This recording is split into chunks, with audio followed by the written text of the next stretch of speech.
Thank you, thank you, thank you.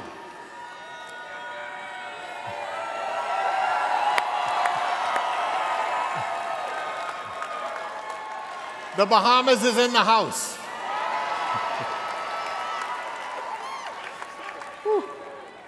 Wow. Wow. How did I get here? I feel like that guy in the first day that came out of the screen. First, I want to thank John Smarge for that introduction that I asked her to be short. Thank you, John. I appreciate it. I'd also ask you all to please say a special thank you. We've been really fortunate this year to have a president of Rotary International, Ian Risley, who's done a great job for us, been a great leader, thinking long-term, bringing new ideas to our organization. I'd like to ask you to please say thank you to President Ian.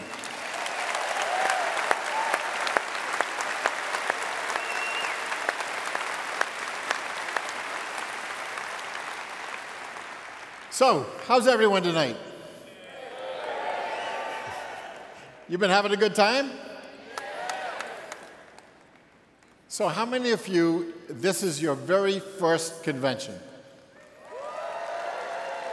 That's a lot. Believe me, you are going to remember this convention the rest of your life. I still remember the first time at a convention.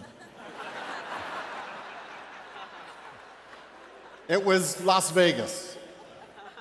And I have to tell you, I was going to a convention, but I didn't go to Las Vegas to a convention. I went to Las Vegas so I could see Las Vegas. And even back then, I was a pretty active Rotarian. I worked hard with my club. I was doing things, but I didn't really understand yet. But I'll never forget when I walked into that convention hall, and I looked around and I saw 18,000 people. And I start asking them what they're doing, and they tell me the amazing things that they're doing for Rotary and for the world. And then I looked around, and I saw the flags of all the countries of the world. And suddenly, a door opened up in my mind. The light came flooding in. Suddenly, I understood what Rotary was all about. I understood what I could do in Rotary. I got inspired. And when Rotarians get inspired, we change lives. We are transformative. You heard earlier this week about transformation. You heard from the Prime Minister of Haiti and past District Governor Jeremy Hurst about this amazing water project that we're working on and planning.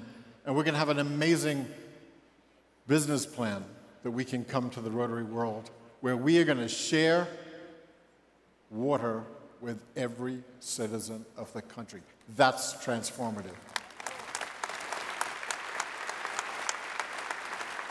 This is a partnership between a Rotary district, my Rotary district, and the Haitian and the Haitian government. Now you have to understand, Haiti is a part of my district. So I've been there many times. And on one of my earlier trips, Esther and I went there to visit the Rotary Club of Gonaïves. And we were driving from Port-au-Prince to Gonaïves. The assistant governor for the northern part of Haiti picked us up, and he was driving. He was our driver. Nice ride. It's about 4 hours. And we're heading along. And suddenly, pow! Tire blows. Okay. Assistant governor gets out of the car, gets in the trunk, gets a spare, changes the tire, and we continue on our journey. Well, in a little while, pow! Another tire. Okay, well, these things happen, you know, but the assistant governor gets out of his car, gets in the trunk, gets another tire. It's like, oh, okay, we're really lucky here. And we travel a little further, and what happens? Boom! Another tire? Not possible. At that point, I'm asking myself, how many tires could he have in the back trunk? But we continued the journey, and then, pow! The fourth tire blew. Apparently, he only had 3 spare tires. So he got in his car, left us there, and he disappeared. So, okay, here's Esther and I on the side of a mountain in Haiti. We'll be fine. A little while, he comes back with the tire.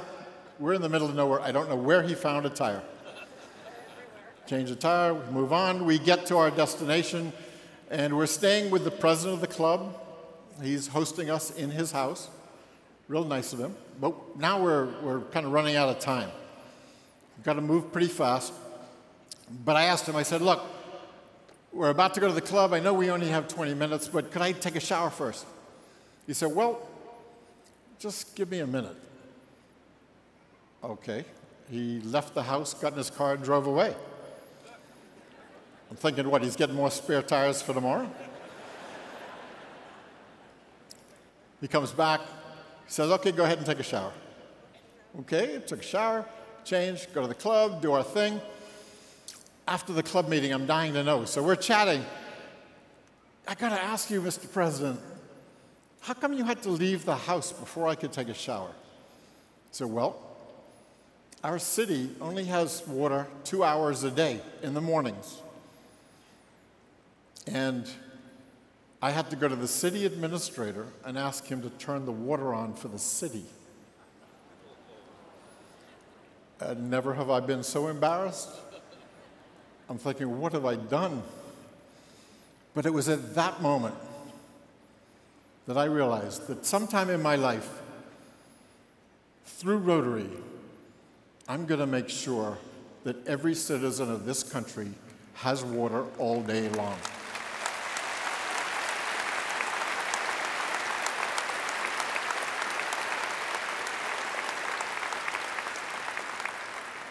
This is going to be transformative change for everyone in Haiti, and I call that making a difference.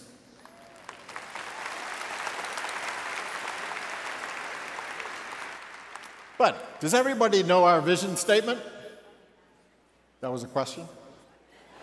You've seen it every day this week on the screen. By now you've got to know it. But I'm going to give it to you again anyway. Together, we see a world where people unite and take action to create lasting change across the globe, in our communities, and in ourselves. That's it. In one sentence, that's Rotary. We unite because we work together and we partner with others so we can do much more than we could do by ourselves. We take action because we're people of action. We're not just thinkers and dreamers, we're doers. We make things happen. And we know we have to create lasting change because we understand the importance of sustainability. And we do it across the globe. Places that we'll never go, never see.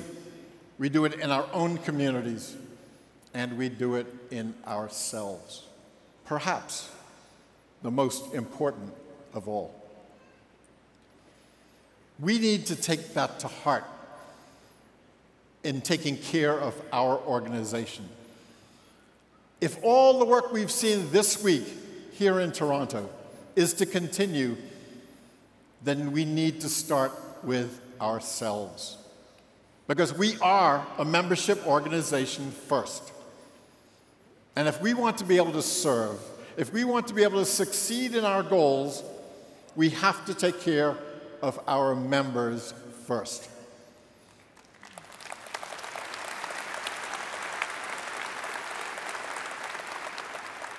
Our members have to know that there's a value in coming to our clubs every week and making our world a better place.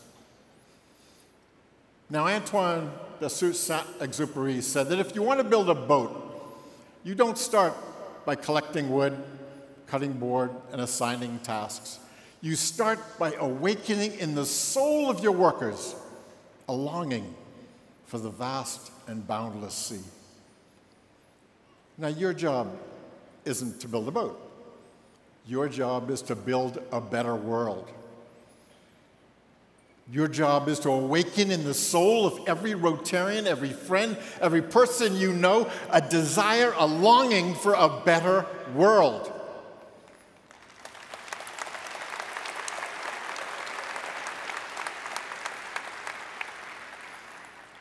And that's because the beginning of everything in Rotary is inspiration.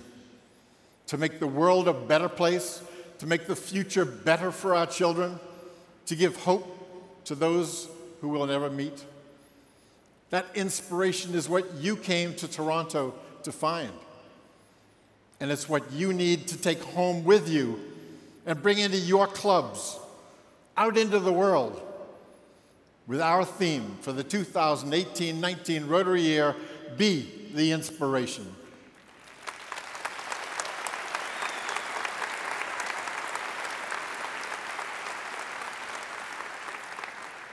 We need you to be the kind of Rotarian that the world needs you to be.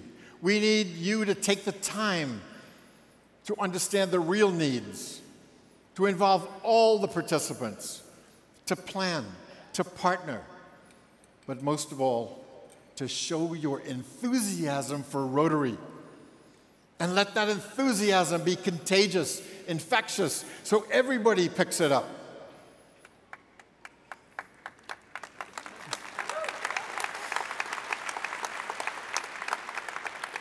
And I'm asking you each person in this room, to challenge yourself to be the agent of change.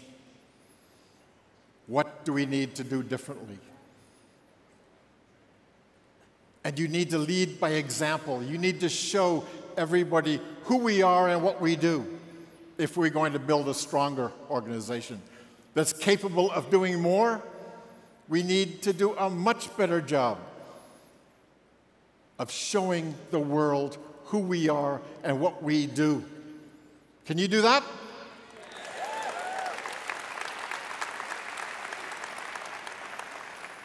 We need to leverage social media so that people everywhere see exactly what we're doing every time we do a project, every time we help humanity. We do that because we are showing the world, not telling the world what we do. We also need to inspire a younger generation. We've got to build Rotaract as a vital force within our organization.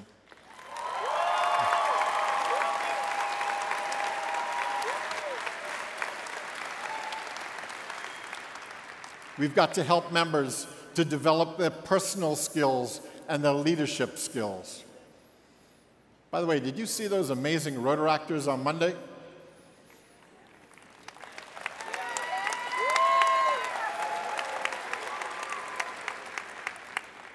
We know we have 250,000 Rotaractors in about 10,000 clubs around the world. But only a tiny percentage of them go on to join a Rotary club. We need to be doing much, much better at inspiring our Rotaractors. Only 27% of Rotary clubs sponsor a Rotaract club. We need all these numbers to double.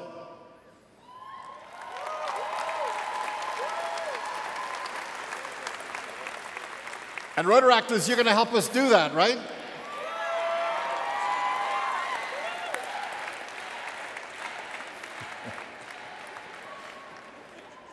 And we need to build Rotaract in a strategic way, building Rotaract clubs that are community-based. Now, when I say that, I do not mean to ignore Interact. I do not mean to ignore institutional Rotaract. They're strong, they're vibrant. We need to keep working with them. But we need to be mentoring all of our youth programs and focusing on developing and growing new community-based Rotaract. They're the ones who are in their career, in their city. They're going to be ready to join our organization. Let's make a path for them that they have no other way to go but to join a Rotary club after Rotaract.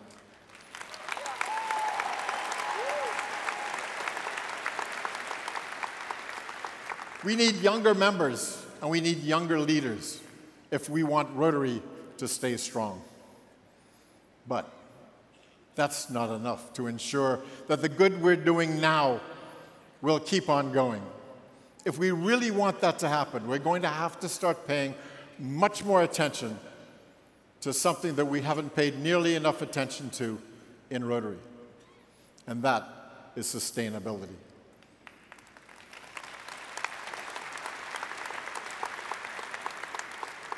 Now, most of you know that environmental sustainability is not the direction that we're headed. I live in a country where 80% of our land mass is within 1 meter of sea level. 1 meter. Even the most optimistic projections say that there's going to be at least a 2-meter rise in sea levels by the year 2100, only 80 years from now. My country is going to be gone in a few decades. Most of the islands in the Caribbean, coastal cities and low-lying areas all over the world. About a third of the world's population lives within 100 kilometers of a sea coast. Now, we can't know that and say it doesn't have anything to do with Rotary. It's child and maternal health, it's water and sanitation, it's community development, it's everything we've been talking about in Toronto this week. It has everything to do with us. Some of you would say, well, that's way beyond us. It's too big for Rotary to solve, although we did almost eradicate polio.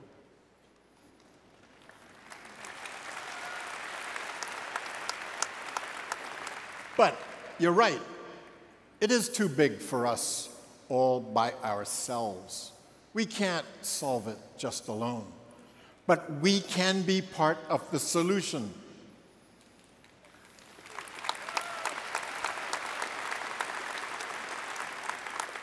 It's not too late if we all work together. And that's what the United Nations is saying with the Sustainable Development Goals. The goals that you heard about just this morning, that aim to put the world on a more sustainable path by the year 2030. We need to look at all of our areas of focus, every one of our projects, everything we do through the lens of sustainability.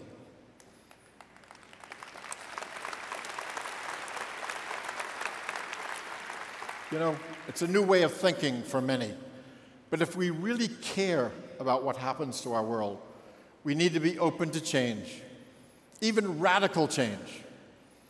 And remember earlier, I asked you to be the agents of that change. We need to think about change in the way we think, and the way we plan, and the way we serve.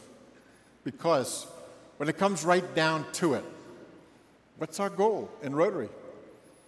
Why are we here? We're here to make our world a better place.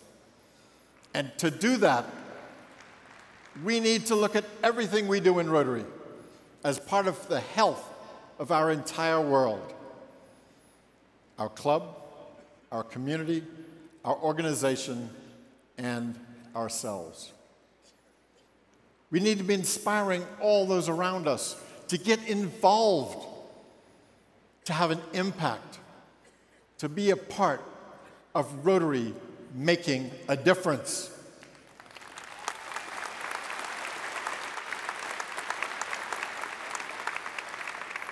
That work starts with you, when you decide to be the inspiration.